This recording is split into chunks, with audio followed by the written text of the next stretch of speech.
But I want to start first with Garth, because you have some first-hand experience in this city with attempting to do some of these projects. So why don't you maybe describe, I think, what was one of the really the more exciting events in DC recently, the Loeb project that you did on the building I work in, the old post office pavilion. Who saw that show?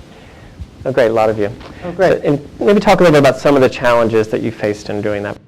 Absolutely. One of the most interesting was the folks who were concerned in, I don't know if it was the fire department or the police department, who were concerned about the safety of the people on the buildings. The actual physical safety, are they going to fall? I can't believe that they want to dance on the building. The process of teaching the safety officers of the District of Columbia why and how these dancers were in fact safe. Watching that process. So in each case, the artist was transforming first the Kennedy Center in terms of our core competencies of production. It was they were transforming the safety folks and their core competencies of safety. And in the end, what we found that this transference of trust from one party to the next was really in many ways at the core of the experience that people had out on the street on Pennsylvania Avenue. We shut down a block of Pennsylvania Avenue, and there were ultimately thousands upon thousands of people there out to watch this company dance on the old post office pavilion at 8 o'clock in the evening on a spring evening, and coming to stand in the street at night amongst all these people that you don't know. Even that small but significant moment of shared trust with the other audience members, and then of course the shared wonderment. So it was that transference of trust, joy, and wonderment that was what the process was really about.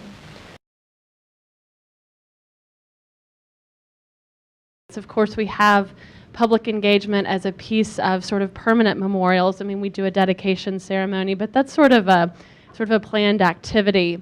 I think you're seeing some non-traditional commemorative works really exploring the idea of public engagement in the actual creation of the art itself.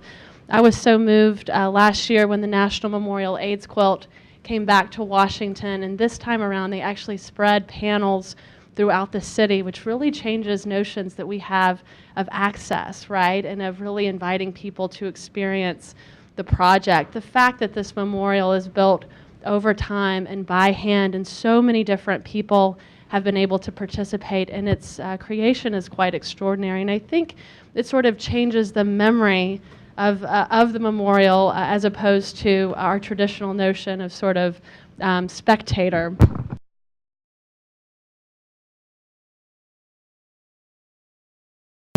I've never done a job in all my years where anybody has ever given me the money to do a project.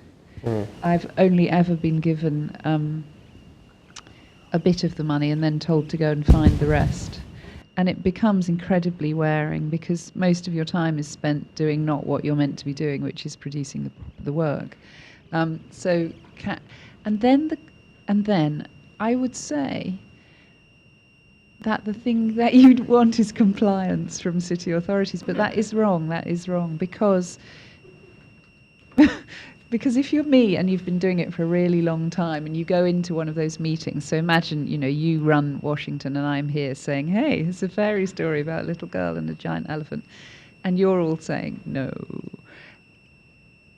I know the temptation to say, honestly, guys, you're going to say yes in the end is so huge, but it is so wrong because actually the journey is the destination for most of the people in the room. Because if the point is not only to transform the audience and their experience, most of the point is actually to transform, you're all playing those parts now, is to transform you, to stop thinking that. Did you notice that when that show started, The Sultan's Elephant, the reporter who was from the BBC was pointing at the rocket and she said, smoke billowing out of it from underneath. Well, that required us to dig a 6 by 2 by 4 metre hole in the road, and I had to go to Westminster City Council and say, please may I dig this hole in the road? And they of course said no. And I said, but guys, you do this all the time. You dig holes in the road for cables and for burst gas mains and water mains and, roadworks. You do this stuff all the time. A hole is a hole.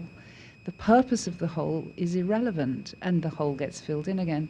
This huge debate about holes But actually wasn't a debate about holes, it was a debate about control. It was a debate about permissions, it was a debate about relevance, it was a debate about all the things that I was trying to say with this work. This is of significance, these artists mean something, this will change things. And eventually, of course, they said, okay, as long as we get to tell where it goes, and we get to bring in our contractors to do it, and we get to, because everybody is terrified of saying, okay, we hand ourselves over. What you said is so interesting about the dance company, that actually, I guess they've been doing it for years, this work, and they know that they're safe. Because why would they make themselves vulnerable? They know how to do stuff, but our tendency is just not to trust people who don't come from some sort of more orthodox background or some institution. All the pyrotechnicians I've ever worked with, they know absolutely what's safe and what's not safe, because if they get it wrong, they're dead. But persuading a fire officer of that, when we had to do the pyro bit at the end of the show with the big rocket, that was an incredibly difficult conversation. I mean, we were 100 feet from Downing Street, but it was such a difficult and complicated conversation, whereas I knew that had they been in the army, not artists, everybody would have trusted them. So this element of trust is one of the really fundamental things. But I think that it would be wrong to think that you want it at the beginning, because actually what you want to do is build that trust bit by bit, so that when you get to the point where you're doing the event, everybody is bought into it. They don't feel that it's been imposed upon them in some way.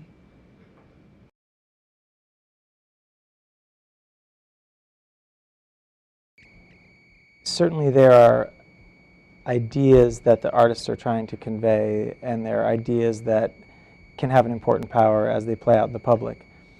But sustaining the dialogues, the difference between sparking the imagination and creating a moment and creating a memory, which is a very, very powerful thing, the difference between that and sparking and sustaining a dialogue is very, very different. And I'm glad you raised this question, because it is exactly one that we are wrestling with. And it is one that has to do with balance. How do you strike some sort of a balance between a memorial that has outlived the dialogue that is there to commemorate, or the idea that is there to commemorate? How do you strike a balance between that and,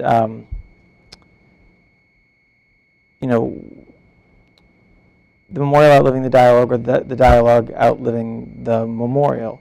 We would want people to go on and on talking, but there needs to be some sort of a peg. There needs to be some sort of an ongoing activity. So I think what we found with Bandaloop, at least what I found, is that we were extremely successful in terms of creating that moment, but in terms of creating points that we could string together, things that would be hooks for an ongoing civic dialogue, I think that's what we want to move towards. One of the reasons that I am so inspired by Krzysztof Wadiszko's work for Old Tool, but basically he takes sort of a multimedia light application and displays it on the facades of permanent memorials, and he says, I want to reawaken them and bring them out of anonymity. And so basically there's this visual experience, so for an hour or two you actually see the light display on the permanent memorial, but then there's an audio experience, so you actually hear the voices of those constituents that he's working with. So they may be veterans groups or family members. And I think there's something quite powerful in bringing that aspect to the memorial. And I think that's something we would like to explore with memorial sponsors. Maybe not every memorial needs to be something that's non-traditional or temporary. Maybe it is appropriate to have some permanent memorials. But I think offering a range of options can be transformative and quite powerful. So we're working to sort of develop the vocabulary to describe that for people who are interested in coming to Washington.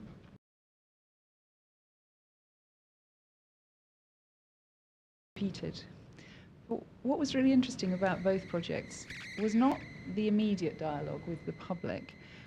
I think what was more interesting perhaps was the dialogue that then continued with people like yourself, arts bureaucrats, planners, who were suddenly saying something interesting is happening here. When we did the elephant, we got a phone call from the Arts Council saying, we've got this problem.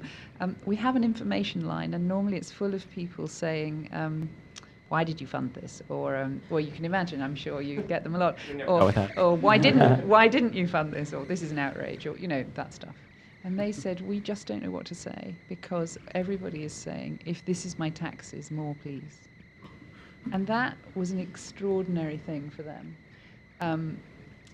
And as I said, a lot of the work that came out of the London 2012 Olympics was kind of predicated on the barriers that had been broken down, that dialogue that happened between the artist and the city. That said, we do have a place here, we do have things to say, and people's lives will be better if we're saying them. And that, I think, has changed cultural policy in Britain.